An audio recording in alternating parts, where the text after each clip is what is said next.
সুনানে তিরমিজি আর মুস্তাদরাকে হাকিম, মুসনাদে আহমদ ইবনে হাম্বলের হাদিস। আল্লাহ যখন পৃথিবী বানালেন, এই পৃথিবীটা ঘোরার পাশাপাশি কাঁপাকাঁপি শুরু করে দিল। এই পৃথিবীর কাঁপাকাঁপি বন্ধ করার জন্য রব্বুল আলামিন পৃথিবীর মধ্যে পাহাড় গেড়ে দিলে। 7টা tectonic plate, 7 tectonic plates creates the mountain range on earth. 7টা টেকটনিক প্লেট আল্লাহ দিলেন। পৃথিবী সৃষ্টি করার পরে পৃথিবী কাঁপে, আল্লাহ পাথর দিয়ে পেরেক মারলেন, পৃথিবী আর কাঁপে না। সুবহানাল্লাহ কোন ফেরেশতারা দেখে তো হওয়া। ফেরেশতারা বলে, আল্লাহ পাহাড়ের এত শক্তি, পাহাড় গেড়ে দিলেন পৃথিবীতে, আর পৃথিবী কাঁপে না। হাল মিন খালকিকা আশাদ্দু মিনাল জিবাল, আল্লাহ আপনার সৃষ্টির মধ্যে পাহাড়ের চেয়ে শক্তিশালী কি কিছু আছে? আল্লাহ বললেন, নাআম, আছে। আল হাদিদ, লোহা। লোহা পাহাড়ের চেয়ে শক্তিশালী, কারণ লোহা পাহাড়ে মারলে পাহাড় ভেঙে যায়, ঠিক কিনা? ফেরেশতারা আরো অবাক, লোহা এত শক্তিশালী? হাল মিন খালকিকা আশাদ্দু মিনাল হাদিদ, আল্লাহ তাহলে লোহার চেয়ে শক্তিশালী মনে হয় কিছু নাই, আছে? আল্লাহ বললেন, নাআম, আছে। আন্নার, আগুন, কারণ আগুনের মধ্যে লোহা ফেলে দিলে লোহা গলে যায়, ঠিক কিনা? ফেরেশতারা তো আরো অবাক। ফেরেশতারা বলে, তাই নাকি? আগুন এত শক্তিশালী, তো হাল মিন খালকিকা আশাদ্দু মিনান নার, আল্লাহ আপনার সৃষ্টিতে আগুনের চেয়েও শক্তিশালী কিছু আছে? আল্লাহ বলে, আছে। আলমা, পানি, কারণ আগুনের মধ্যে পানি ঢাললে আগুন পাওয়া যায়। ফেরেশতারা তো এবার আরো অবাক, পানি এত শক্তিশালী, ওই পানি গড় গড় গড় গড় করে আমরা খাই, এত শক্তিশালী আল্লাহ। হাল মিন খালকিকা আশাদ্দু মিনাল মা, আপনার সৃষ্টিকুলের মধ্যে পানির চাইতে শক্তিশালী কি কিছু আছে? আল্লাহ বলে, আছে। সেটা আবার কি? আল্লাহ বলে, আর-রিহ, বাতাস। বাতাস যখন সাগরের পানির মধ্যে উচ্ছ্বাস মারে, তখন এটা জলোচ্ছ্বাস হয়ে যায়, ঠিক কিনা? বাতাসের ধাক্কায় পানি জলোচ্ছ্বাস হয়ে এক জায়গা থেকে আরেক জায়গায় যায়। আল্লাহ বললেন, পানির চাইতেও শক্তিশালী সৃষ্টি আমার আছে, ওইটার নাম বাতাস। ফেরেশতারা অবাক হয়ে আবার জিজ্ঞেস করে, আল্লাহ আপনার সৃষ্টিকুলের মধ্যে বাতাসের চাইতেও শক্তিশালী কিছু আছে কিনা বলেন। আল্লাহ বললেন, আছে। বাতাসের চাইতেও শক্তিশালী হলো আমার আশরাফুল মাখলুকাত মানুষ, ওই মানুষ যে মানুষ গোপনে দান করে। আল্লাহ কাসিরুন ইনদাল্লাহ বাইনাকা আনতা ওয়া বাইনাল্লাহ, আল্লাকা সাদাকাতুন তাখফা লা ইয়ালামুহা ইল্লাল্লাহ, আল্লাকা সিররুন ইনদাল্লাহ বাইনাকা আনতা ওয়া বাইনাল্লাহ, আল্লাকা সাদাকাতুন তাখফা লা ইয়ালামুহা ইল্লাল্লাহ। পড়তে হবে আল্লাহু আকবার। গোপন দান যিনি করে তিনি সবচাইতে শক্তিশালী, ঠিক কিনা? এজন্য মাতুয়াইলের ভাইয়েরা, গোপন দান করতে রাজি আছেন নাকি? অমুক ভাই বিশিষ্ট সমাজসেবক 2 লক্ষ টাকা, বলেন মারহাবা, এইভাবে দান করবেন? মারহাবা করলেও আসি, না কইলেও আসি, ঠিক কিনা? মারহাবা যদি বলে দেন, সমস্যা নাই। মারহাবা না বললেও দিবেন। তাহলে খুশি কে? বেশি খুশি হয় যখন লুকায় লুকায় দেন, নাম না জানায় দেন। ওই দান আল্লাহ এমন ভাবে কবুল করে, ওই দানের কারণে 7 শ্রেণীর ব্যক্তিকে আল্লাহ আরশের নিচে ছায়া দিবে। যেদিন কোনো ছায়া পাওয়া যাবে না, ওই দিন ওই ব্যক্তিকে আল্লাহ টেনে আরশের ছায়ার নিচে বসিয়ে দিবে। তাহলে কোরআন পাহাড়ের কথা যা বলেছে, বিজ্ঞানে ওই কথা আছে না নাই? এরপর কোরআন বলেছে, আলাম তারা আন্নাল্লাহ ইউসজি সাহাবান সুম্মা ইউআল্লিফু বাইনাহু সুম্মা ইয়াজআলুহু রুকামান ফাতারাল ওয়াদকা ইয়াখরুজু মিন খিলালিহি, আল্লাহ সাগরের পানিগুলোরে তারায় মেঘ বানায়, আকাশে নেয়, বৃষ্টি নাজিল করে। এটাকে বলে সায়েন্স, এটার নাম দিয়েছে ওয়াটার সাইকেল বা হাইড্রোলজিক্যাল সাইকেল। এটাই আল্লাহ কোরআনে এইভাবে বলেছে, আলাম তারা আন্নাল্লাহ ইউসজি সাহাবা, তোমরা কি দেখো না সূর্যের তাপে বাষ্প হয়ে গ্যাস হয়ে পানিগুলো উপরে ওঠে। যারা বিমান দিয়ে ফ্লাই করেন তারা বিমানের জানলার পাশে সিট পেলে দেখেন নাই কিভাবে মেঘমালাগুলো বিমানের সাথে খেলা করে? এগুলো তৈরি করছে কে? তার মানে কোরআন যা বললো বিজ্ঞান তাই বলে। সানশাইন, সূর্যের প্রখর তাপে পানিগুলো বাষ্প হয়ে উপরে যায়, ঘনীভূত হয়, কন্ডেনসেশন, কন্ডেন্সড হয়, ঘনীভূত হয়, মেঘমালা হয়। ওই মেঘ থেকে ঝিরি ঝিরি ঝিরি ঝিরি বৃষ্টি নাজিল করে কে? আমাদের ফসল খেতে গরু যদি খাইতে আসে আমরা তারাই না? আল্লাহ কয়, তুই তোর ফসল ক্ষেত বাঁচানোর জন্য গরু তারাস, আমি তো আকাশে মেঘ তারাই। তোর এখান থেকে যে ফসল আসে, এইখানে ফসল উৎপাদনের জন্য পরিশ্রম তুই একা করস নাই, আমারও পরিশ্রম আছে। তুই দুনিয়ার জমিনে ছাগল তাড়িয়ে দিস, মেঘ তাড়িয়ে দিস, আমি আল্লাহর আদেশে আদেশে আকাশের মেঘগুলো আমি তাড়িয়ে তোর ক্ষেতের উপরে, ফসল ক্ষেতের উপরে নিয়ে বৃষ্টি নাজিল করে আমি সবুজ শ্যামল ফসল ক্ষেত দিয়েছি। তার মানে সায়েন্স যা বলেছে আর বিজ্ঞান যা বলেছে মিল আছে না নাই? আকাশে মেঘমালা দেখলে বিষ্ণু ঈসা ইসলাম ভয় পেয়ে যেতেন, দোয়া পড়তেন, আল্লাহুম্মা সাইয়্যিবান নাফিআ, আল্লাহ উপকারী বৃষ্টি দেন। বৃষ্টি দেখলে, মেঘ দেখলে আল্লাহ রাসূল পেরেশান, একবার ঘরের ভিতরে আরেকবার বাইরে, একবার ভিতরে আরেকবার বাইরে। আম্মা জান বলতেন, ইয়া রাসূলুল্লাহ, আকাশে মেঘ দেখলে আপনি পেরেশান হন কেন? আল্লাহ রাসূল কেঁদে কেঁদে বলতেন, আয়েশা আমি জানি না এই বৃষ্টি আর তুফান থেকে মদিনায় সজীব শ্যামল ঘাস লতা পাতা জন্মাবে, নাকি এর মধ্য থেকে বজ্রপাত এসে আমাদের পাপের কারণে আল্লাহ মদিনাটারে জ্বালিয়ে দিবেই, আমি জানি না। আমরাও যে আকাশে মেঘমালা দেখি, আমরা কি জানি এটা কি রহমতের মেঘ না আযাবের মেঘ? জানি আমরা। তারপরেও বৃষ্টি আসলে আমাদের গান আছে না নাই? বৃষ্টি আসলে দেখবেন গান লাগায় দেয়, বৃষ্টি পরে টাপুর টুপুর, ওই কয় পায়ে দিয়ে সোনার নুপুর, সব মুখস্থ। এগুলো করা যাবে না। বৃষ্টি দেখলে দোয়া পড়তে হবে, আল্লাহুম্মা সাইয়্যিবান নাফিআ, আল্লাহুম্মা আসকিনা গাইসান মুগীসান মারিআন মারিআন নাফিআন গায়রা দার আজিলান গায়রা আজিল। আল্লাহ এই মেঘমালা থেকে এমন বৃষ্টি দাও যে বৃষ্টি আমাদের জন্য কল্যাণকর, যে বৃষ্টিতে ঘাস লতা পাতা জন্মায়, যে বৃষ্টিতে আমাদের গবাদি পশুর জন্য রিজিক থাকে। কল্যাণকর বৃষ্টি দাও আল্লাহ, ক্ষতিকর বৃষ্টি দিও না, তাড়াতাড়ি দাও, দেরি করো না। চিল্লায় পড়ে না আমিন।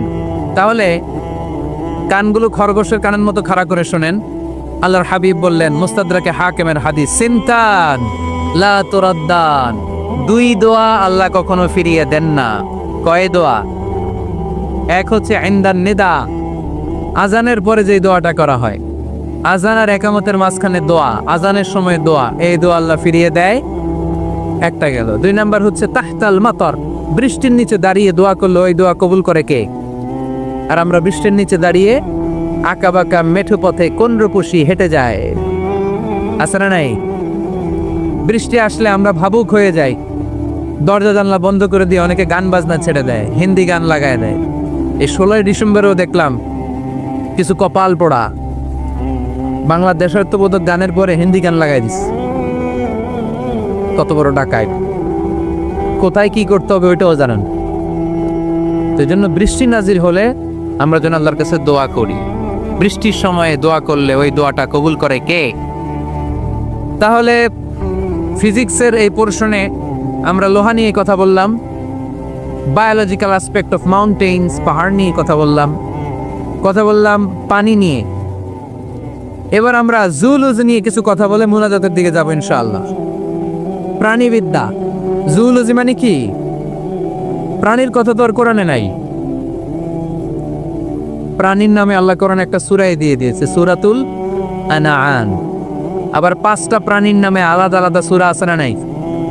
সূরাতুল বাকারা, বাকারা মানে সূরাতুল ফিল, ফিল মানে সূরাতুন নামল, নামল মানে পিঁপড়া, সূরাতুন নাহাল, নাহাল মানে মৌমাছ, সূরাতুল আনকাবুত, আনকাবুত মানে মাকড়সা। 5টা প্রাণীর নামে কোরআনে সূরা দিছে কে?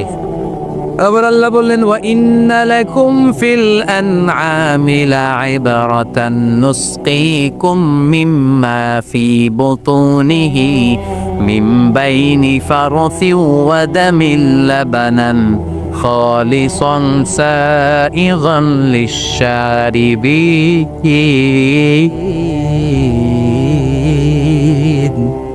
পেটের ভেতর থেকে আমি তোমাদের জন্য একটা লিকুইড পদার্থ বের করি, মিম্বাইনি ফারসি ওয়া দামিল লাবানা, এই লিকুইড পানিটা গোবর আর রক্তের মাঝখান দিয়ে আমি বের করি, কিন্তু এই পানিটার মধ্যে গোবরও মিশে না, রক্তও মিশে না।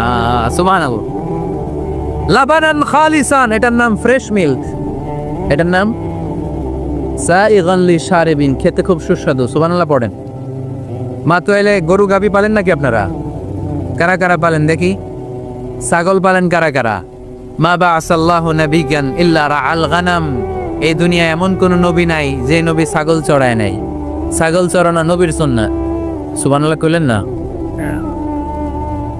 তাহলে মেকানিজমটা দেখেন, what a brilliant mechanism of discharge in milk from animals body. Allah বললেন মিমবাইনি ফারসিউ ওয়া দামিল লাবানা। ফার্স মানে গোবর, ফার্স মানে দাম মানে রক্ত, দাম মানে, তাহলে গরুর পেটের এক লাইনে থাকে গোবর, এক লাইনে, আরেক লাইনে রক্ত। গোবরও নাপাক, রক্ত, গোবর খাওয়াও হারাম, রক্ত খাওয়াও। দুই হারামের মাঝখান থেকে, দুই পচা জিনিসের মাঝখান থেকে, দুই বিদঘুটে জিনিসের মাঝখান থেকে দুধ আমাদের জন্য বের করে দেয় কে? মেকানিজমটা দেখছেন? মিমবাইনি ফারসি ওয়া জামিল লাবানা, একদিকে গোবর একদিকে রক্ত, মাঝখান দিয়ে স্বচ্ছ দুধ, সুবহানাল্লাহ পড়ে। এই দুধ এমন একটা খাবার, এটা খেয়ে হজম করতে পারলে আজীবন বেঁচে যাবে। নিউট্রিশনের যে ইনগ্রেডিয়েন্টস আছে 6টা, পুষ্টি উপাদান 6টাই আছে দুধের। এজন্য আল্লাহ রাসূল সাল্লাল্লাহু আলাইহি ওয়াসাল্লাম দুধ বড্ড পছন্দ করতেন, আর বলতেন আলাইকুম বি আলবানিল বাকার, তোমরা গরুর দুধ খেও, ফাইন্নাহা তুরাম্মু মিনাল আশজার, কেননা গরুর দুধ এটা ঘাস লতা পাতার নির্যাস। গরু কি খায়? ফাস্ট ফুড খায় না? গরু বার্গার খায় না? ফ্রেঞ্চ ফ্রাইজ খায় না? টিক্কা খায় না? চিকেন কাবাব? গরু কি খায়? এই ঘাস খাবেন, মানে শাকসবজি খাবেন। গরু ঘাস খায়, এজন্য গরুর পেট থেকে দুধ বের করে দেয় কে? আলাইকুম বি আলবানিল বাকার, তোমরা গরুর দুধ খেও। কত বড় ডাক্তার ছিলেন বিশ্বনবী মুহাম্মদ সাল্লাল্লাহু, এমন বিশ্বস্ত নবী, যেটা খাইতে বলছে ওইটা খাইলেই ডাইরেক্ট অ্যাকশন। কালিজিরা খেতে বলতেন, মধু খেতে বলতেন, লাউ খেতেন। লাউ খেলে পেট যত ঠান্ডা থাকে, পৃথিবীর কোনো খাবার এত ঠান্ডা হয় না পেট, ঠিক কি না? এজন্য বিশ্বনবী বলতেন আলাইকুম বি আলবানিল বাকার, গরুর দুধ খাবা, ফাইন্নাহা তুরাম্মু মিনাল আশজার, কেননা ঘাস পাতা খেয়ে গরুর ভেতরে আল্লাহ ঘাস পাতার মাধ্যমে দুধ বানায়।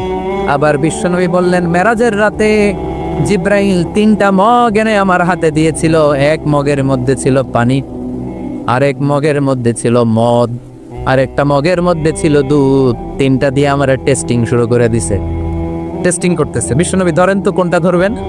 বিশ্বনবী দুধেরটা ধরলেন, কোন সুবহানাল্লাহ।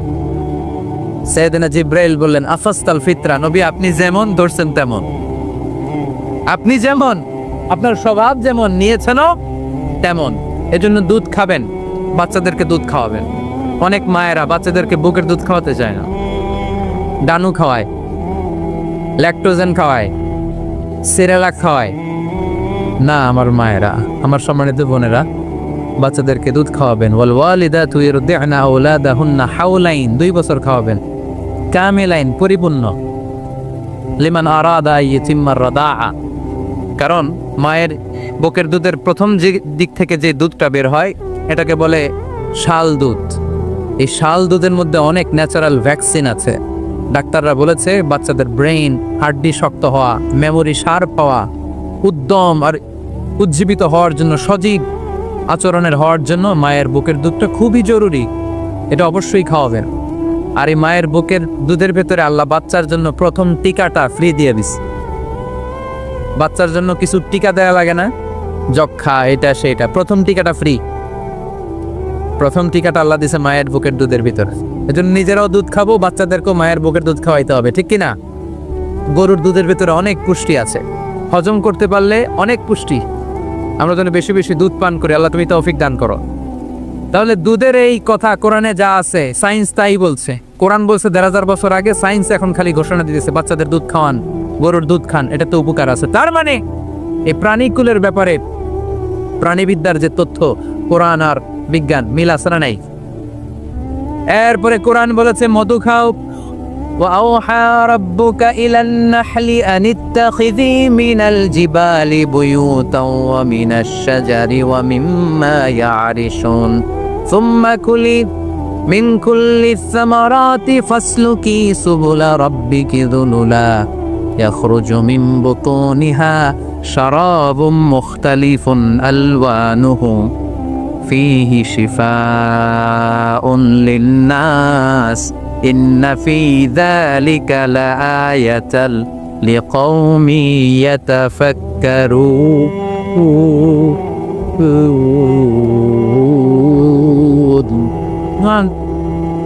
لقوم يتفكرون চিন্তাশীলদের জন্য এই মধুর মধ্যে আল্লাহ চিন্তা রেখে দিয়েছেন। আওহা রাব্বুকা ইলান নাহাল, আল্লাহ মধুরে মেসেজ পাঠাইছে। আমরা মোবাইলে কি পাঠাই? এই মেসেজ আমার মোবাইলে আসে, আমার বন্ধু আমারে পাঠাইলে আরেক জায়গায় যায়, শুধু আমিই জানবো। মৌমাছির আল্লাহ যেটা পাঠাইছে এটা মৌমাছি বুঝতে পেরেছে। আনিত্তাখিদি, আল্লাহ অর্ডার করার সময় নারী মৌমাছিকে বলেছে, এটা মুয়ান্নাসের সিগা। আপনারা যারা আরবি জানেন, আলেম ওলামা ইকরাম যারা এসেছেন তারা জানেন ইত্তাখিজ এটা মুযাক্কার, পুরুষের জন্য। ইত্তাখিদি মুয়ান্নাস, নারীদের জন্য। আল্লাহ মৌমাছিকে যখন বলেছেন মৌচাকের বাসা বাঁধো, তখন আল্লাহ পুরুষ মৌমাছিরে বলে নাই, বলছে নারী মৌমাছিকে। কোন মৌমাছিকে? কার্ল ভন ফ্রেশ নামে একজন অস্ট্রিয়ান বিজ্ঞানী, এই সায়েন্টিস্ট গবেষণা করে দেখেছে মৌচাকের বাসার মধ্যে পুরো মৌমাছির সব কার্যক্রমের প্রধান যে থাকে এটা পুরুষ মৌমাছি না, এটা নারী মৌমাছি। সুবহানাল্লাহ, এত আসতে। অস্ট্রিয়ান এই সায়েন্টিস্ট একটা বই লিখেছে, দ্য ডান্সিং বিজ, কিভাবে ফাসলুকি সুবুলা রব্বিকি জুলুলা। এইখানে মৌচাক আর মধু আনতে যায় 5 মাইল দূরে, এরপরে আবার এই রাস্তাটা চিনে মৌমাছি যা আসে ওরে রাস্তা চিনায় দেয় কে? আল্লাহ সিক্রেট মেসেজ দিয়ে বললেন ইত্তাখিদি, ঘর বানাও।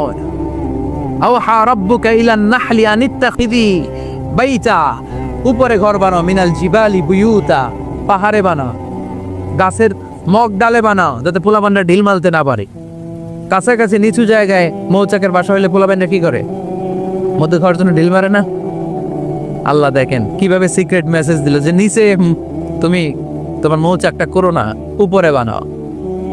আর আমার দেখা পথ অনুযায়ী তুমি মধু নিয়ে আসো, এটাকে বলে ফ্লাওয়ার নেক্টার, পুষ্পরস।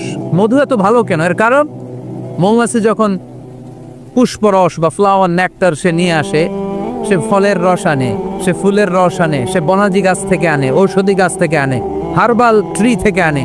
এজন্য মধুর চেয়ে ঔষধি গুণ সম্পন্ন কোন ন্যাচারাল লিকুইড পানীয় পৃথিবীতে আবিষ্কার হয় না। চিল্লা এখন সুবহানাল্লাহ। ফাসলুকি সুবুলা রব্বিকি যুলুলা, এগোতে থাকো। তারপরে মধুগুলোকে নিয়ে বাসার মধ্যে রাখো। এই আয়াত থেকে প্রমাণ হয় পুষ্পরস সংগ্রহ করে মধু এটাকে খেয়ে ফেলে, এমন না মুখ দিয়ে এনে মৌচাকে রেখে দেয়, না, এটা খেয়ে ফেলে। খেয়ে পেটের ভেতরে একটা চেম্বার আছে, আলাদা একটা চেম্বার, ওইখানে এনজাইম দিয়ে এটাকে সমৃদ্ধ করে। তারপর একটা টিউব আছে এটার পেছনে, টিউব দিয়ে মৌচাকের ভেতরে মধুকে পৌঁছে দেয় আমাদের জন্য। কোন সুবহানাল্লাহ। এই অস্ট্রিয়ান সায়েন্টিস্ট উনি গবেষণা কইরা অপারেশন করে মৌমাছি কেটে দেখতে পেল মৌমাছির পেটের ভিতরে একটা পাকস্থলী না আমাদের মতো, ওর পেটের ভিতরে আল্লাহ 2টা পাকস্থলী দিয়েছে। একটা তার নিজের খাবারের পাকস্থলী, আর একটা আমাদের জন্য যে মধু এনে এটাকে এনজাইম লিকুইড দিয়ে সমৃদ্ধ করবে, ওইটার জন্য আরেকটা পাকস্থলী। চিল্লায় পড়তে হবে আল্লাহু আকবার। এজন্য মধু খেতে রাজি আছেন তো? বিষ্ণু ঈসা ইসলাম ফ্রেশ মধু খেতেন, দুর্গন্ধযুক্ত মধু বিষ্ণু সাল্লাল্লাহু আলাইহি সাল্লাম কখনো খেতেন না। আর বিষ্ণু ঈসা ইসলাম বলতেন আলাইকুম বিশিফাইন, তোমরা 2টা শিফা নাও।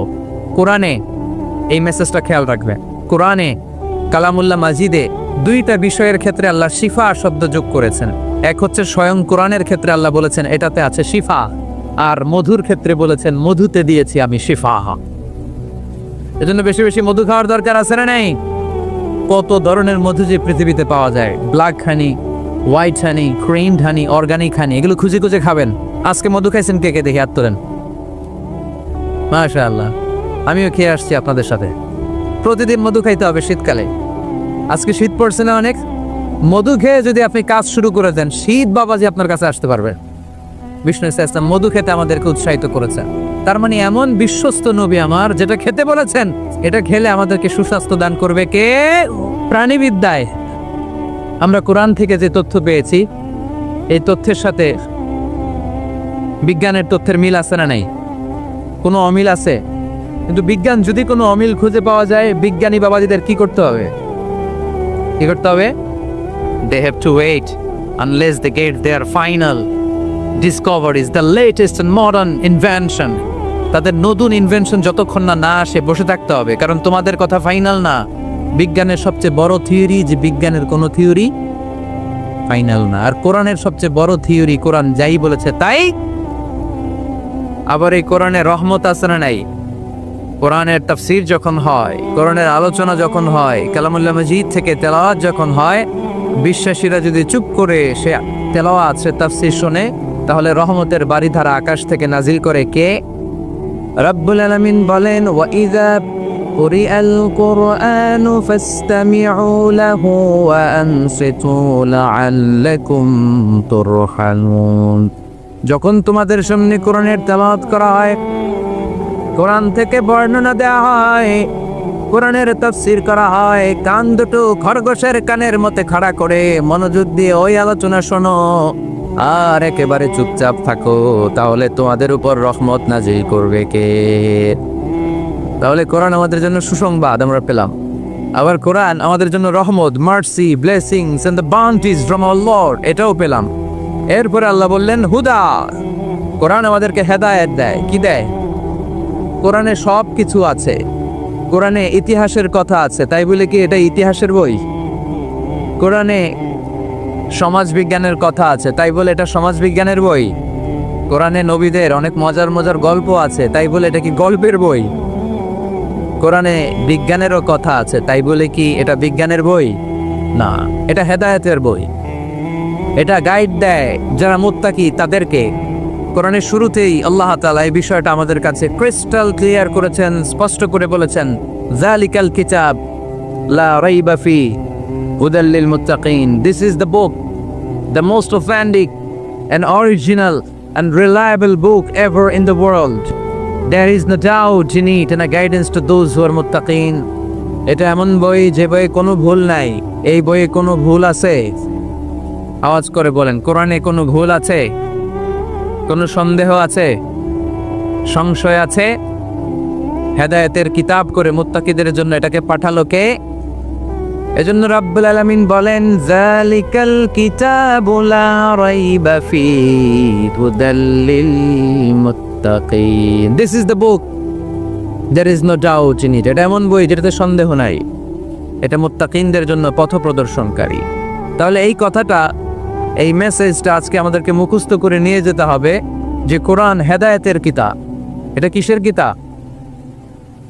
পথ দেখায়, সত্যের পথ, কল্যাণের পথ, জান্নাতের পথ। ইয়াহদি লিল্লাতি হিয়া আকওয়াম, যে পথটা খুব সুদৃঢ়, খুব মজবুত। কোরআনের এই পথে ডানে বায়ে কোনো মোড় নাই, কোনো ইউটার্ন নাই, কোনো চৌমুহনী নাই, স্ট্রেট ফরওয়ার্ড। এই রাস্তায় যদি দুনিয়ায় আমরা চলতে শুরু করি, এই রাস্তা শেষ হয়ে যাবে জান্নাতুল ফেরদাউসের ভেতরে। আওয়াজ করে পড়ি সুবহানাল্লাহ। এজন্য এই কোরআন থেকে আমাদেরকে হেদায়েত নিতে হবে, এই কোরআন থেকে আমাদেরকে গাইডেন্স নিতে হবে। আমাদের জীবনের চলার পথে যেখানেই আমরা সমস্যায় পড়ব, এই কোরআন থেকে আমাদের গাইডেন্স, হেদায়াত, পথ প্রদর্শন যেটা আল্লাহ তাআলা আমাদের জন্য দিয়েছে, সেটা আমাদেরকে গ্রহণ করতে হবে।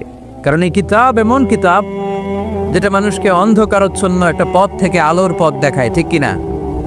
বামপন্থীদেরকে ডানপন্থী বানায়, ঠিক কিনা? রাব্বুল আলামিন বলেন, আলিফ লাম রা, কিতাবুন আনজালনাহু ইলাইকা লিতুখরিজান নাসা মিনাল যুলুমাতি ইলান নূর। Muhammad, I've revealed this book in order to lead the mankind out of darkness into the light. অন্ধকারাচ্ছন্ন মানুষগুলোকে অন্ধকার থেকে বের করে টেনে এনে আলোর পথে উঠিয়ে দেওয়ার জন্য এই কোরআনকে পাঠিয়েছে কে? তাহলে আমরা বুঝলাম এটা বিজ্ঞানের কিতাব নয়, যদিও বিজ্ঞান নিয়ে কোরআন কথা বলেছে। এটা ইতিহাসের বই নয়, যদিও অনেক ইতিহাস কোরআনে আছে। এটা গল্পের বই নয়, যদিও নবীদের গল্প পাওয়া যায় এই কিতাবে। এটা হেদায়েতের কিতাব। কিসের কিতাব? আরো জোরে বলতে হবে, কিসের কিতাব? আল্লাহ বলেছেন, মা ফাররাতনা ফিল কিতাবি মিন শাই। এই কিতাবে তোমাদের প্রয়োজনীয়, জরুরি এমন কোনো কিছু আমি বাকি রেখে দেই নাই। ওয়া নাযালনা আলাইকাল কিতাবা তিবয়ানান লিকুল্লি শাই। মানব প্রয়োজনীয় সব কিছু এই কিতাবের মধ্যে দিয়ে দিয়েছে কে? রান্নাঘর থেকে বঙ্গভবন কিভাবে চালাতে হয়, আছে না নাই? ঘরে বসে বসে কাঁথা সেলাই থেকে শুরু করে মহাকাশের সূক্ষ্মাতি সূক্ষ্ম কাজ কেমন করে পরিচালনা করতে হয়, আছে না নাই? রাজনৈতিক অঙ্গনকে কেমন করে সেটেল করতে হয়, লিড দিতে হয়, সেটাও আল্লাহর কোরআনে আছে না নাই? কিভাবে বিয়ে শাদী করতে হবে, আছে না নাই? সমাজে কি করে শান্তি প্রতিষ্ঠা করতে হয়, আছে না নাই? তিবিয়ানান লিকুল্লি শাই, সব জিনিসের সুস্পষ্ট ব্যাখ্যা। যা বলার আল্লাহ সব বলে দিয়েছে। কোরআন কি শুরু করেছে আল্লাহ বিসমিল্লাহির রহমানির রহিম দিয়ে, মানে বা দিয়ে। কি দিয়ে? কথা বলেন, কি দিয়ে? বা দিয়ে। আর শেষ করেছে সূরা নাস দিয়ে, মিনাল জিন্নাতি ওয়ান নাস। সিন বা আর সিন মিলালে কি হয়? এবার বাসে চড়ে গুলিস্তান। বাসে চড়ে কই যাব? গুলিস্তান। ওই বাস? ওই বাস নাকি?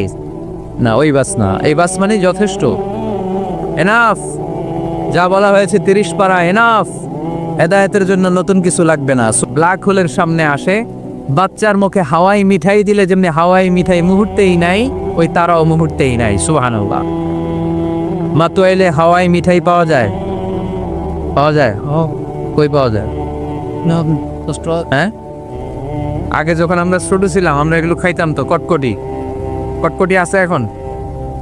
ঘরের ওই যে পুরান জোতা টোতা, প্লাস্টিকের বোতল, এগুলো দিয়ে আমরা কটকটি খাইতাম। আর খাইতাম এই হাওয়াই মিঠাই, খুব মজা লাগতো। এগুলো এরকম গোল করে সাজায় রাখতো, জিব্বায় লাগাইলেই নাই। খাইছেন আপনারা? এই ব্ল্যাক হোল হচ্ছে এমন যে ব্ল্যাক হোলের রেঞ্জের মধ্যে কোনো তারা ঘুরতে ঘুরতে ঘুরতে যদি চলে আসে, হাওয়াই মিঠাই মুখে লাগাইলে যেমনি নাই, ওই তারাও নাই। তার মানে কোরআন বলেছে মাওয়াকি আন-নুজুম, সায়েন্স বলেছে ব্ল্যাক হোল। দুটার মধ্যে মিল আছে না নাই? তাহলে কসমোলজি নিয়ে কথা এখানেই শেষ করি। সৃষ্টিতত্ত্বে আমরা যা পেলাম, বিস্ফোরণে সৃষ্টি হয়েছে। কোরআন বলেছে ফাতাকনাহুমা, সায়েন্স বলেছে বিগ ব্যাং থিওরি। কোরআন বলেছে মোসেউন, যেটা অ্যাক্সেলারেট হচ্ছে, সায়েন্স এটার নাম দিয়েছে সুপারনোভা কসমোলজি প্রজেক্ট। কোরআন নাম দিয়েছে মাওয়াকি আন-নুজুম, সায়েন্স বলেছে ব্ল্যাক হোল। প্রতিটা জায়গায় কোরআনের সাথে সায়েন্সের মিল আছে না নাই? এবার আমরা শুনবো এমব্রয়োলজি নিয়ে, ভ্রূণতত্ত্ব। কি তত্ত্ব? ভ্রূণতত্ত্ব। আমরা আমাদের মায়ের পেটের ভেতরে এখন যত বড় আছি তত বড়ই ছিলাম, তাই না? একেবারে ছোট ছোট্ট ছোট্ট ছোট্ট। বাবার শুক্রাণু, মায়ের ডিম্বাণু, দুইটা মিলিয়ে মায়ের পেটের ভেতরে আমার অস্তিত্ব দান করলেন কে? কিছুই ছিলাম না আমি। সায়েন্স 1977-এ হাম অ্যান্ড লিয়েন হুক নামে দুইজন সায়েন্টিস্ট অনুবীক্ষণ যন্ত্র দিয়ে ওরা খুঁজে পেয়েছে যে শুক্রাণুর ভেতরে, স্পার্মের ভেতরে প্রাণের অস্তিত্ব আছে। কিন্তু 1500 বছর আগে এর ভেতরে যে প্রাণ আছে সেটার ঘোষণা কোরআনে দিয়ে দিয়েছে কে? না। ওভাম অ্যান্ড স্পার্ম দুইটা মিলে হয় জাইগোট। তারপর জাইগোট থেকে হয় এমব্রয়ো, ভ্রূণ। আমি, আপনি, আমরা সবাই ছিলাম ছোট্ট একটা ভ্রূণ, ব্যাঙ্গাচির মতো। বর্ষাকালে মাতুয়াইলে, খালে বিলে ব্যাঙ্গের পোনা পাওয়া যায় না? দেখতে মাছের বাচ্চার মতো, তাই না? ছোট বাচ্চারা মনে করে মাছের পোনা, বাড়িতে দইরা নিয়ে আস, মারাকে মা পোনা লয়ে আইছি, মায় দেখা দেখনি আছে না নাই? আসলে কি এটা মাছ? এটা কি ব্যাঙ্গের পোনা? তো আমরা, আমি, আপনি, প্রত্যেকে আমরা ব্যাঙ্গের পোনার মতো ছিলাম, রক্তচোষা জোকের মতো ছিলাম, মায়ের জরায়ুর দেয়ালের মধ্যে লেগেছিলাম। তারপরে আল্লাহ তাআলা আমাদেরকে বড় করতে আরম্ভ করলেন। স্পার্ম ড্রপ থেকে আমরা হলাম ব্লাড ক্লট, রক্তপিণ্ড। সেখান থেকে আমরা হলাম মুদগা, নুতফা, আলাকা, মুদগা, 3 স্টেজ। প্রতি 40 দিন পর পর আমার সাইজ বাড়তে লাগলো। সায়েন্স এটা স্বীকার করেছে যে প্রত্যেক 40 দিন পর বাচ্চার একটা নোটিসেবল ডেভেলপমেন্ট ঘটে। আল্লাহ রাসূল সাল্লাল্লাহু আলাইহি ওয়াসাল্লাম বলেছেন ইন্না খালকাকুম ইউজমাউ ফি বাতনি উম্মিহি 40 ইয়াওমা। প্রতি 40 দিন পর তোমার মায়ের পেটের ভেতরে তোমার সাইজ একটু বড় করা হয়। চিল্লায় পড়ি আল্লাহু আকবার। তারপরে তুমি নুতফা থাকো, নুতফা থেকে তুমি আলাকা হও, আলাকা থেকে মুদগা, স্টেপ বাই স্টেপ রক্তপিণ্ড। তারপরে আমি হয়ে যাই গোশতপিণ্ড। ওই গোশতের ভেতরে আল্লাহ তাআলা আমার স্কেলিটন দেয়, কঙ্কাল। তারপরে এই কঙ্কালের চারদিক দিয়ে গোশত দিয়ে আমাকে আল্লাহ প্রস্তুত করে। সর্বশেষ এই চামড়ার লেভেল দিয়ে মায়ের পেটে আমাকে ডেকোরেটিং করে কে? ওয়ালাকাদ খালাকনাল ইনসানা মিন সুলালাতিন মিন তিন সুম্মা জাআলনাহু নুতফাতান ফি ক্বারারিম মাকিন। ثم خلقنا النطفة علقة فخلقنا العلقة مضغة فخلقنا المضغة عظاما فكسونا العظام لحما ثم أنشأناه خلقا آخر فتبارك الله أحسن الخالقين পড়েন আল্লাহু আকবার। আল্লাহ বলেন ছোট্ট নাপাক বীর্য থেকে তোমারে তৈরি করলাম, তুমি ছিলা পানির ফোঁটা, সেখান থেকে বাড়ালাম জমাট বদ্ধ রক্তপিণ্ড, সেখান থেকে গোশতপিণ্ড, ওই গোশতের ভেতরে তোমার কঙ্কাল আমি জুড়ে দিলাম, কঙ্কালের উপরে গোশত দিয়ে প্যাকেট পড়ালাম, সর্বশেষে চামড়া দিয়ে ডেকোরেশন করে দিলাম। ছোট্ট ছিলাম আমরা, একেবারে ছোট্ট, অনেক ছোট্ট। আস্তে আস্তে আমার হাত গজালো, আমার পা গজালো, আমার হেয়ারিং সিস্টেম চালু হলো, আমার রেসপিরেটরি সিস্টেম চালু হলো, আমার ডাইজেস্টিভ সিস্টেম চালু হলো, আমার স্টোমাক হলো, আমার ব্লাড সার্কুলেশন শুরু হলো, আমার হার্টের দুইটা পার্টিশন হলো, আল্লাহ রূহের ফুৎকার দিলেন, আমি মানুষ হয়ে দুনিয়ায় আসলাম। কোন সুবহানাল্লাহ। দুইটা পার্টিশন করে দিলেন, আর এই পাম্প মেশিন আমার মায়ের পেটের ভেতরেই চালু করে দিলেন কে? এক মুহূর্তের জন্য যদি এই পাম্প মেশিনটা বন্ধ হয়ে যায়, মুহূর্তে আমার ঠুস বানায় দিবে কে? আয় রে মানুষ রঙিন ফানুষ, দম ফুরাইলে তবু তো ভাই কারোরই নাই একটুখানি। আয় রে মানুষ রঙিন ফানুষ, রঙিন ফানুষ, আয় রে মানুষ। আল্লাহু আকবার। দুইটা জিনিস আল্লাহ দেয়, রুহু দেয় আর ফেরেশতা দেয়। কি দেয়? রুহু দেয় আর ফেরেশতা দেয়। মানুষ যখন মরে যায় দুইটাই চলে যায়, রুহুটাও চলে যায়, ফেরেশতাও চলে যায়, ঠিক কিনা? আমাদের কাঁধে ফেরেশতা আছে না নাই? দুই কান্দে ছিল যে তোমারে দুইজনা পাহারা, তোমারে একলা থুইয়া পালাইছে তাহারা, তোমার আটকুঠুরি নয় দরজা বন্ধ এবার হলো রে, হলো মুখে আল্লাহ রসুল সবে বলো, ও মুখে আল্লাহ রসুল সবে বলো, দুয়ারে আইসাছে পালকি নায়রি গাও তো হলো রে, তোলো মুখে আল্লাহ রসুল সবে বলো, ঠিক কিনা? রুহুর ফুৎকার যখন মায়ের পেটে দিলেন, হার্টবিট চালু হয়ে গেল, অলিন্দ নিলয়। বাংলায় কি বলে?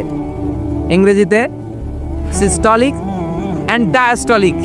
ধপ ধপ ধপ করে আমার এই হার্টের পার্টিশন থেকে ধপ ধপ করে আমি যে পৃথিবীতে এসেছি এটা জানান দিল কে?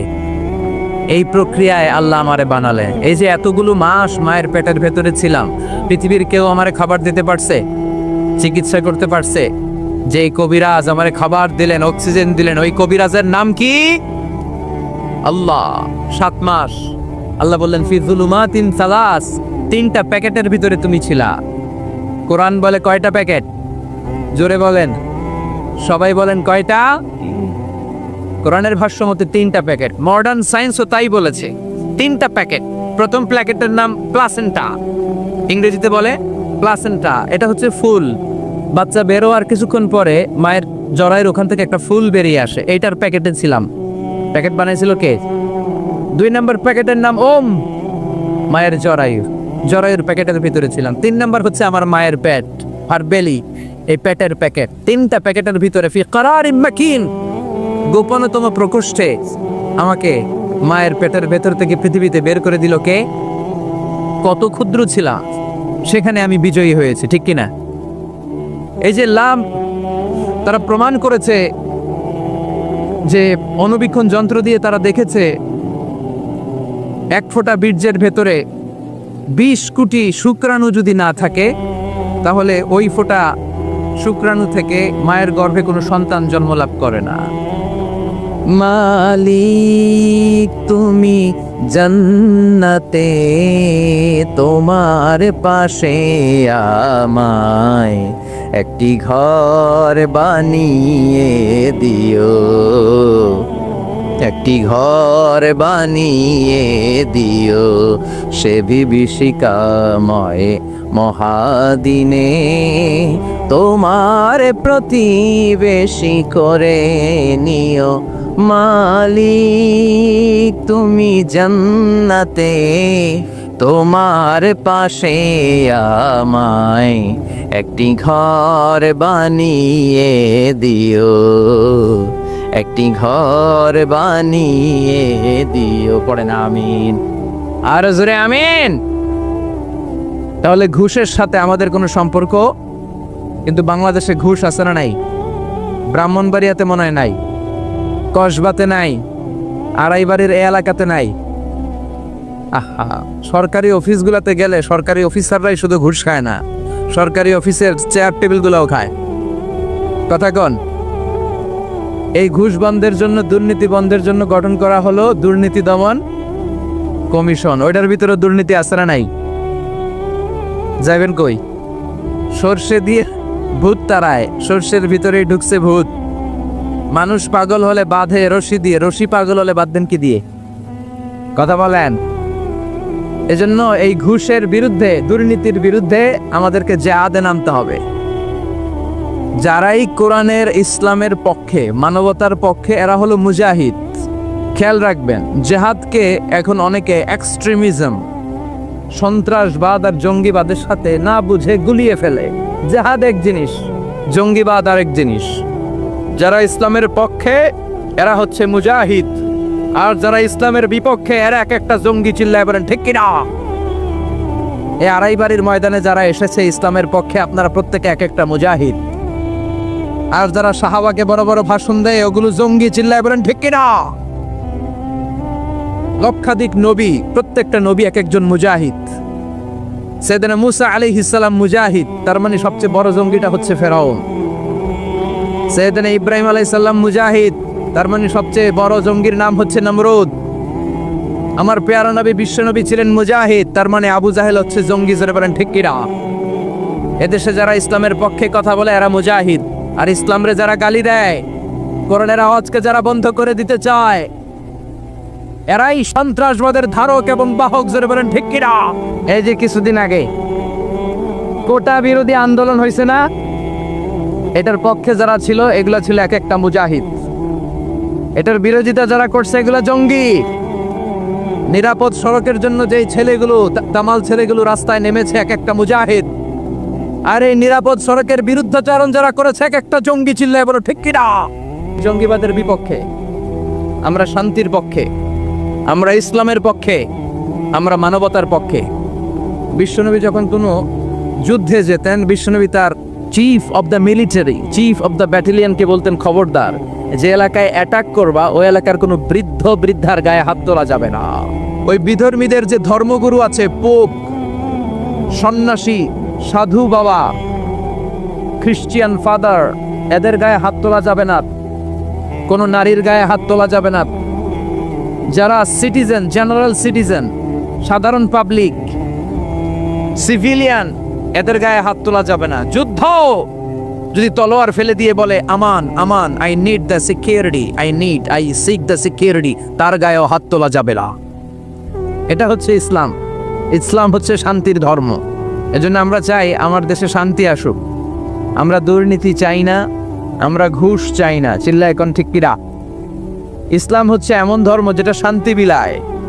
ইসলাম হচ্ছে এমন ধর্ম যেটা মানবতার কথা বলে। আর না বুঝে, না জেনে এক শ্রেণীর লোক এই ইসলামের বিরোধিতা করে। ওরা চায় ইসলামকে মাটির নিচে গেড়ে ফেলতে, কিন্তু ওরা জানে না যে ইসলাম হচ্ছে চারা বীজের মতো। চারা বীজ মাটিতে গেড়ে দিলে কি হয়? কথা কন। আরো গাছ হয়, উপরের দিকে ওঠে। চিল্লায় বলেন ঠিক কিনা? এজন্য ইসলামের আওয়াজকে থামিয়ে দেওয়া যাবে। আমার নানা ভাই বললেন যে 2070 সালে আমেরিকার বুকে হোয়াইট হাউসের উপরে যে পতাকাটা ঝুলবে আর পতপত করে উড়বে, তার মধ্যে শোভা পাবে লা ইলাহা ইল্লাল্লাহ মুহাম্মাদুর রাসূলুল্লাহ। চিল্লায় এখন ঠিক কিনা?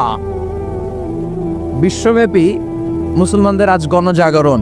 ইউরোপ, আমেরিকাতে মসজিদের সংখ্যা বাড়তে শুরু করেছে। After the twin tower attack, the number of Muslim community in USA already have been double and tripled. Twin tower অ্যাটাকের আগে আমেরিকায় মুসলমান জাত ছিল, এখন ডবল থেকে 3 গুণ হয়ে গেছে। মসজিদের সংখ্যা বাড়তেছে, কনভার্টেড মুসলমানের সংখ্যা বাড়ছে। আজকে যেমনি 3 জন শাহাদা পড়ে মুসলমান হলো, এরকম শাহাদা পড়ে পড়ে মুসলমান হওয়ার সংখ্যা, এই লিস্টটা প্রতিদিন বাড়ছে আর বাড়ছে। পড়েন সুবহানাল্লাহ। এজন্য আগামীর দিনটা হচ্ছে ইসলামের জন্য। গোটা বিশ্বব্যাপী ইসলামের জয়গান হবে আগামী দিন। চিল্লায় বলেন ঠিক কিনা? আল্লাহ সেই মিছিলে তুমি আমাদেরকে শামিল করার তৌফিক দান করো, আমাদেরকে শাহাদাতের মৃত্যু নসিব করো। আমাকে শহীদ করে সেই মিছিলে শামিল করে নিও, যে মিছিলের নেতা মীর হামজা ওবায়ে খাব্বা আল্লাহর কাছে ছিল অতি প্রিয়। শামিল করে নিও, আমাকে শহীদ করে সেই মিছিলে শামিল করে নিও। পড়েন আমিন। শাহাদাতের তামান্না যার অন্তরে থাকে না সে মুমিন হতে পারে? সে হচ্ছে মুনাফিক। বিশ্বনবী বলেন শাহাদাতের তামান্না, বাসনা, ইচ্ছা নিয়ে কেউ যদি বিছানায় শুয়ে ডায়রিয়াতেও মারা যায়, কিয়ামতের দিন শহীদদের তারে তারে দাঁড় করায় দিবে কে? আল্লাহ তুমি আমাদের শাহাদাতের মৃত্যু নসিব করো। আল্লাহুম্মা রযুকনা শাহাদাতান ফি সাবিলিক ওয়াল মাউতা ফি বালাদি রাসূলিক। চিল্লায় পড়েন আমিন। পীরে কামেল আবু সাঈদ আসগার আহমদ আল কাদিরি রহমতুল্লাহি আলাইহির 81তম মাহফিলে ইসালে সওয়াব আড়াইবাড়ি দরবার শরীফ, কসবা, ব্রাহ্মণবাড়িয়া। আজকের এই মহতি প্রোগ্রামের সভাপতি অধ্যক্ষ মোহাম্মদ গোলাম সরোয়ার সাঈদী পীর সাহেব, আড়াইবাড়ি দরবার। মুহতারামি ওয়া মুকাররমি, আমার মাথার তাজ, আমার প্রিয় নানা ভাই, আল্লাহ তুমি ওনার হায়াত দারাজ করো। কোরআনের কথা, ইসলামের কথা যে দারাজ কণ্ঠে তিনি দরবার সহ গোটা বিশ্বে ছড়িয়ে দিচ্ছে, আল্লাহ তুমি উত্তর সফলতা দাও, আরো বেশি বেশি তৌফিক দাও। আওয়াজ করে পড়ি আমিন। আসুন আমরা আল্লাহর নামের বরত্বের ঘোষণার জন্য 3টা তাকবীর পড়ি। তাকবীর পড়ে আমরা মহাবিশ্বয় মহাগ্রন্থ আল কোরআনুল কারীম থেকে কিছু কথা শুনি। অনেক রাত আপনারা বসে আছেন, এটাই প্রমাণ করে এখানে অনেকগুলো আল্লাহর ওলির মিলন মেলা বসেছে। আজকের এই মাহফিলটাকে, আমাদের বলা এবং শোনাকে আল্লাহ তুমি আমাদের নাজাতের ওয়াসিলা বানাও। আরো জোরে পড়ি আমিন। আসুন আমরা 3টা তাকবীর দেই আল্লাহর নামের। তাকবীর দিয়ে আমরা সরাসরি তাফসীরের দিকে যাব, ভাগাভাগি করে দেব। বিবাহিতরা আগে দিব, অবিবাহিতরা পরে দিব, তারপরে সবাই দিব ইনশাআল্লাহ। পড়ে বিবাহিত কারা কারা আসছেন দেখান তো আমারে। নাওয়ান মাশাআল্লাহ। এবার অবিবাহিতরা হাত তোলো। এই ফোলাপাইন কি দুষ্ট জানেন, আগে থেকেই প্ল্যান নিয়ে আসে যে চল আজকে অবিবাহিতরা আমরা তাকবীর দিয়ে জিতায় যাব। এই যুবকদের মধ্যে আছে প্রাণ ঢালা উচ্ছ্বাস, তোমাদের রক্ত গরম, এই গরম রক্তকে ইসলামের জন্য কাজে লাগাতে হবে। স্যামুয়েল হ্যান্টিংটন একটা বই লিখেছে, দ্য ক্লাসেস অফ সিভিলাইজেশন। পৃথিবীতে সবগুলো সভ্যতার দ্বন্দ্বের পরে সব সভ্যতার মৃত্যু ঘটবে, সবশেষে যেই সভ্যতা দাঁড়িয়ে থাকবে তার নাম হবে ইসলাম। তোমরা চাইলে বাতাসের গতিকে পাল্টে দিতে পারো, সাগরের স্রোতকে পাল্টে দিতে পারো। তোমাদের মধ্যে আছে প্রাণ ঢালা উচ্ছ্বাস, অনেক জীবনী শক্তি। এজন্য গোটা বিশ্বে যত বিপ্লবের নেতৃত্ব যারা দিয়েছে তারা ছিল যুবক, ঠিক কিনা? এই যুবকদেরকে আল্লাহ তুমি কবুল করো। প্রথমে যারা বিবাহিত আছেন তারা তাকবীর পড়েন। শুরুতে জাফরি সাহেব বললেন যে নারায়ে তাকবীর তো অনেক আগের স্লোগান, লিল্লাহি তাকবীর পড়ে। কারণ লিল্লাহি তাকবীর, এই লিল্লাহ শব্দটা কোরআনে আছে না নাই? লিল্লাহি মা ফিস সামাওয়াতি ওয়া মা ফিল আরদ, ইন্না সলাতি ওয়া নুসুকি ওয়া মাহইয়ায়া ওয়া মামাতি, তারপরে লিল্লাহি তাকবীর। তো প্রথমে বিবাহিতরা তাকবীর পড়বেন, এরপরে অবিবাহিতরা, এরপরে সবাই মিলে। শুরুতে বিবাহিতরা পড়েন। আজকে দেখব আমার নানা ভাইয়ের এই দরবার শরীফের ভেতরে বিবাহিতদের পারফরমেন্স কেমন হয়। প্রথমে পারফরমেন্স হবে বিবাহিতদের। বিবাহিতরা রেডি? আচ্ছা, প্রথমে আপনারা তাকবীর পড়েন, লিল্লাহি তাকবীর। এই কোরআনে কোনো ভুল আছে? সন্দেহ আছে? কোনো সংশয় আছে? এই কোরআন দিয়ে বাংলাদেশের সব বিধানগুলো চালু হোক, চাই কি চাই না? আমার এই কোরআনের আইন দিয়ে আমাদের ক্যান্টনমেন্টের সবগুলো ভবন চলুক, চাই কি চাই না? আমাদের গণভবন, বঙ্গভবন কোরআন দিয়ে চলুক, চাই কি চাই না? সংসদ ভবনের প্রতিটি আইন কোরআনের আলোকে পাশ হোক, চাই কি চাই না? আমরা চাই ইসলামকে বিজয়ী শক্তি হিসেবে দেখতে। আল্লাহ এই স্বপ্ন যেন এদেশে পূরণ হয়। আবারও পড়ি আমিন। আমি আমার খুতবার শুরুতে সূরাতুল ইখলাস তেলাওয়াত করেছি, শুনেছেন না আপনারা সবাই? এই সূরাটা আমাদের সবারই মুখস্থ, ঠিক কিনা? ভাবলাম অনেক রাত লম্বা চূড়া কথা না ধরে ছোটখাটো কোনো কথা ধরি যেটার ভেতরে বরকত থাকবে বেশি, অল্প সময়ে সারা যাবে।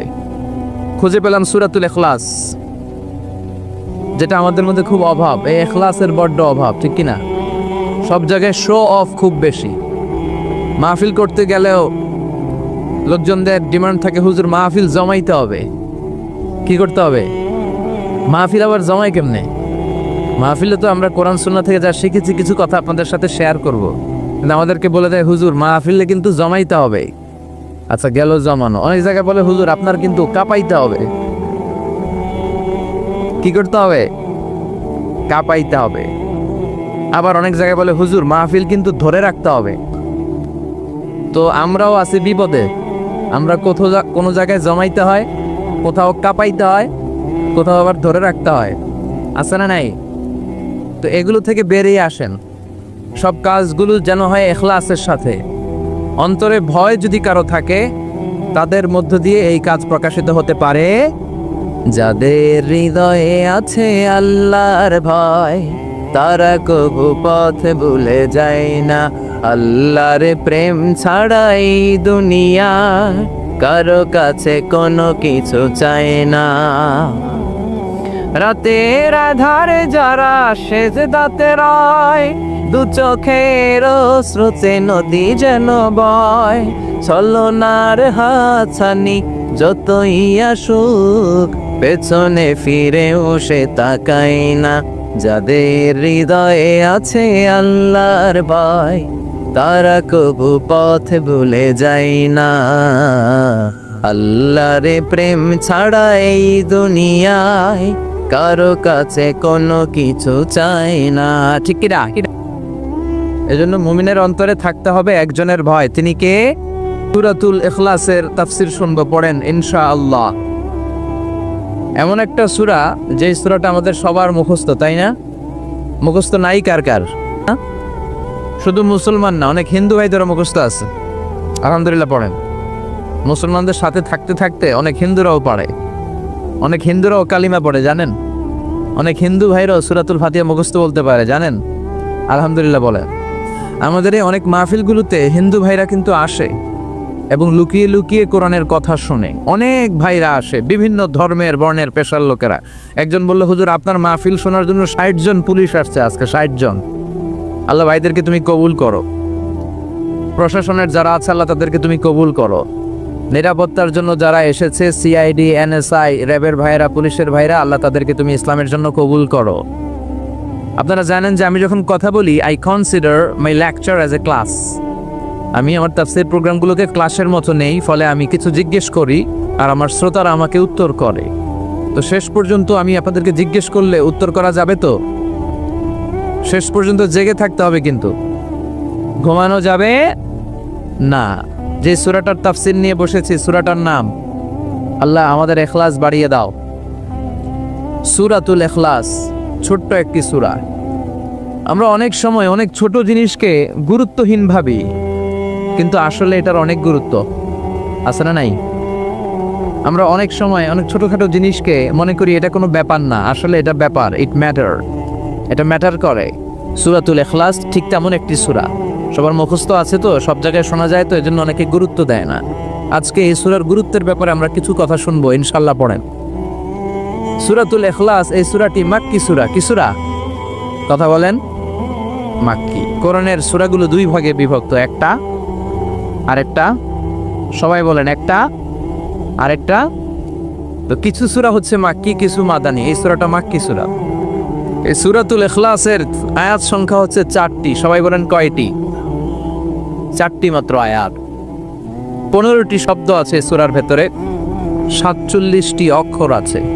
যে সূরাটি আমাদের প্রত্যেকের কলিজার ভেতরে আছে না নাই? ছোটবেলা বাবার হাত ধরে, দাদার হাত ধরে আমরা যখন মসজিদে যেতাম, ইমাম সাহেবের কণ্ঠে শুনতে শুনতে কিছু কিছু সূরা এমনি কবে যে মুখস্থ হয়ে গেছে আমরা নিজেরও করতে পারি না, ঠিক কি না? যেমন সূরাতুল ইখলাস, তাই না? সূরাতুল ফাতিহা কবে যে মুখস্থ করছি আমরা জানি না। সূরাতুল ইখলাস শুধু সূরাতুল ইখলাসের নাম নয়, ইখলাস ছাড়াও এই সূরার আরো অনেকগুলো নাম আছে। এই সূরার একটা নাম হচ্ছে সূরাতুত তাওহীদ। কি নাম? সবাই বলেন কি নাম? তৌহিদেরি মুর্শিদ আমার মোহাম্মদের নাম বলো, মোহাম্মদের নাম। আল্লাহর নাম জপলে বুঝতে পারি আল্লাহরই কালাম বলো, মোহাম্মদের নাম। ওই নামেরই রশি ধরে যাই আল্লাহর পথে, ওই নামেরই ভেলায় চড়ে ভাসি নূরের স্রোতে। ওই নামের বাতি জেলে দেখি আরশের মুকাম বলো, পড়েন মোহাম্মদের নাম। তৌহিদেরি মুর্শিদ আমার মোহাম্মদের নাম বলো, মোহাম্মদের নাম। আল্লাহর নাম জপলে বুঝতে পারি আল্লাহরই কালাম বলো, মোহাম্মদের নাম। সুবহানাল্লাহ পড়েন। এই সূরার একটা নাম হচ্ছে সূরাতুত তাওহীদ। কি নাম?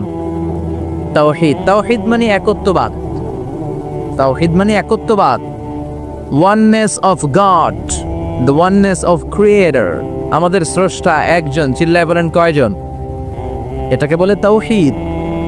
আর এর বিপরীত হচ্ছে শিরক, যে শিরকের সাথে আমাদের কোনো সম্পর্ক। আল্লাহ সব গুনাহ মাফ করে, শিরকের গুনাহ মাফ করে। কথা বলেন। ইন্নাল্লাহা লা ইয়াগফিরু আন ইউশরাকা বিহি ওয়া ইয়াগফিরু মা দুনা যালিকা লিমান ইয়াশা।